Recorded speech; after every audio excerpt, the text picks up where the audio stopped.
anti-pollution. Face aux accidents nucléaires ou au trafic maritime intensif des déchets chimiques et biologiques, plusieurs pays africains veulent acquérir un savoir-faire dans les techniques nucléaires d'analyse pour mieux évaluer et contrôler toutes les formes de pollution. Des experts nationaux des pays africains membres de l'AIEA, l'Agence internationale de l'énergie atomique, sont donc à Abidjan pour une formation sur la question. Il s'agit pour les initiateurs de la formation de leur donner les rudiments nécessaires afin de leur permettre de faire face efficacement aux éventuels cas de pollution qui pourront se produire dans leurs pays respectifs. On a eu le problème de Promokwala.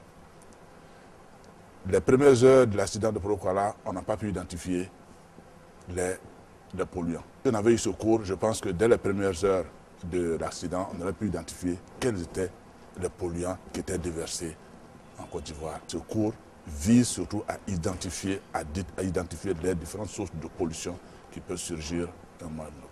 La formation porte sur les techniques d'analyse du polonium-201 dans les sédiments et organismes vivants, des techniques de datation des sédiments, des techniques analytiques des nutriments, des polluants organiques et des hydrocarbures. Les participants seront aussi formés sur la stratégie de surveillance et de contrôle des pollutions côtières et les moyens de lutte contre ces pollutions.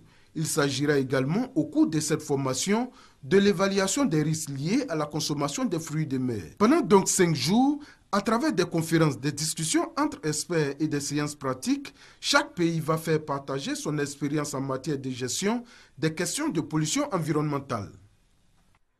Un reportage de Herman Niamia. De la pollution marine, on passe à la pollution des sols. Une campagne de sensibilisation a été menée par le programme d'urgence pour la restauration des services sociaux et administratifs de base. Un seul message clé aux populations des 13 communes du district d'Abidjan: il faut préserver un cadre de vie sain et agréable. Occupation anarchique d'espaces publics, non-respect des feux tricolores, manque d'hygiène, des actes d'incivisme vécus au quotidien qu'il faut corriger. Une campagne de sensibilisation est donc initiée par la Direction régionale de la promotion de la jeunesse, des sports et loisirs du district d'Abidjan. Objectif: amener les populations à faire preuve de civisme et changer de comportement. La chose publique appartient à tout le monde. Tout ce qui est public doit briller à bras le corps. Il n'appartient pas seulement aux responsables politiques de prendre soin de la chose publique. Chacun de nous, partout où il se trouve, doit prendre soin de la chose publique. Pour un environnement sain, les populations doivent adopter des attitudes citoyennes. Le top départ de la campagne est donné dans la commune d'Adjamé. À Djamé, vous convenez moi qui a le désordre. Donc notre travail sera de rentrer dans les 19 quartiers, sensibiliser les jeunes qui sont dans les 19 quartiers. Il est dit que de mettre fin à la violence, de mettre fin au désordre, de travailler conformément aux prescriptions qui nous permettront de sortir de cette situation de désordre pour aller vers le développement. Cette campagne de sensibilisation va s'étendre aux 13 communes du district d'Abidjan. Des précisions de Moussa Konaté. Au sommaire également, l'approvisionnement du marché ivoirien en vivrier. La Fédération nationale des coopératives de vivriers a reçu récemment des camions. C'est le don d'une institution bancaire. Ces poids lourds vont permettre à la FENACOVICI d'acheminer les vivres vers les différents marchés et autres centres de commercialisation. 5 camions de 10 tonnes, c'est le don d'une structure bancaire de la place aux femmes de la Fédération nationale des coopératives de vivriers de Côte d'Ivoire, FENACOVICI. C'est avec tous les présidents ici, nous allons honorer notre engagement à travers ce bien pour moderniser le secteur agricole, surtout le vivrier en Côte d'Ivoire. Pour le directeur de la structure bancaire, ce don traduit le niveau de détermination des partenaires à accélérer le développement agricole dans notre pays. C'est une première vague de leur donner les moyens de s'approprier 5 véhicules pour pouvoir transporter les marchandises. Pour le directeur général de la production et de la sécurité alimentaire, les exploitations agricoles familiales sont l'une des clés de la sécurité alimentaire et du développement durable. Une des contraintes importantes, c'est les pertes post-récolte de nos produits qui périssent et si les problèmes de blocage liés au transport.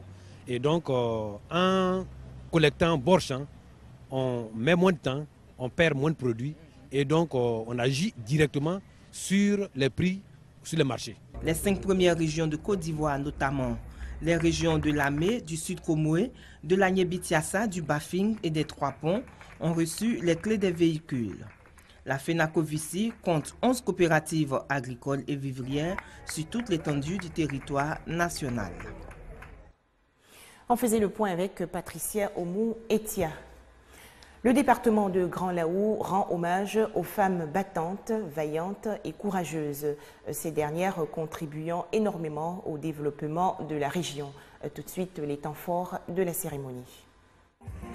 Moment de convivialité et d'échange entre le député maire de Grand Laou, Jean Dia, et les femmes de sa municipalité. Le premier magistrat a fait don de vives et de non-vives à ces femmes venues des 4 coins du département de Grand Laou. Des machines à coudre et des broyeuses de manioc sont également offerts à plusieurs associations et coopératives de la commune. Le tout d'une valeur de plus de 10 millions de francs CFA. Je suis très contente de ce que le maire nous a offert. Avec l'union et tout ce que nous allons faire là, ça va nous aider à travailler beaucoup. Nous avons eu 5 machines qui permettent aux jeunes filles qui apprennent la couture au sein de notre structure de pouvoir s'insérer de manière sociale. Selon le maire Jean Dia, ces dons représentent une partie des actions à réaliser. La femme est une force au service du développement. Et nous l'avons bien compris. Là, nous avons 150 millions dans le cadre de la convention que nous avons signée avec la Caisse d'épargne pour financer des projets pour les jeunes, pour les femmes et les populations actives. Mais il y a au moins le tiers de ces financements qui seront mis à disposition des femmes. Célébration de la femme, mais aussi exhortation à l'union des filles et fils au département de Grand Laou. Un match de football a mis fin à cette rencontre. Un reportage de Grace Kando et Geoffroy Okambawa. Une formation pour renforcer les acquis des journalistes de l'Agence ivoirienne de presse. Les travaux portent essentiellement sur la rédaction des dépêches et la couverture efficace des élections. Cette formation s'est tenue dans les locaux de l'AIP, dans la commune du Plateau. La période des élections est souvent marquée par des tensions de tout genre. Il est donc nécessaire pour les journalistes qui couvrent ces élections d'acquérir des outils nécessaires pour en assurer une meilleure couverture, d'où la tenue de ce séminaire de formation initié à l'intention des journalistes de l'Agence ivoirienne de presse AIP. Chaque année, nous réunissons les journalistes pour qu'ils revisitent la dépêche.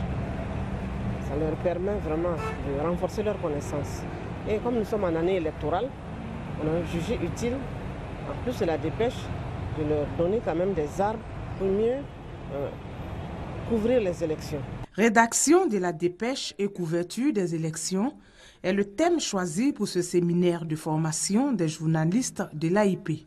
Nous apprenons beaucoup avec le formateur et nous essayons également d'apprendre tous les contours juridiques et tous les contours également opérationnels en matière d'élection pour un journaliste. Et cette formation nous permet d'approfondir nos connaissances et de parfaire notre aptitude au travail. L'Agence ivoirienne de presse a pour activité notamment la recherche, la collecte et la diffusion de l'information en temps réel.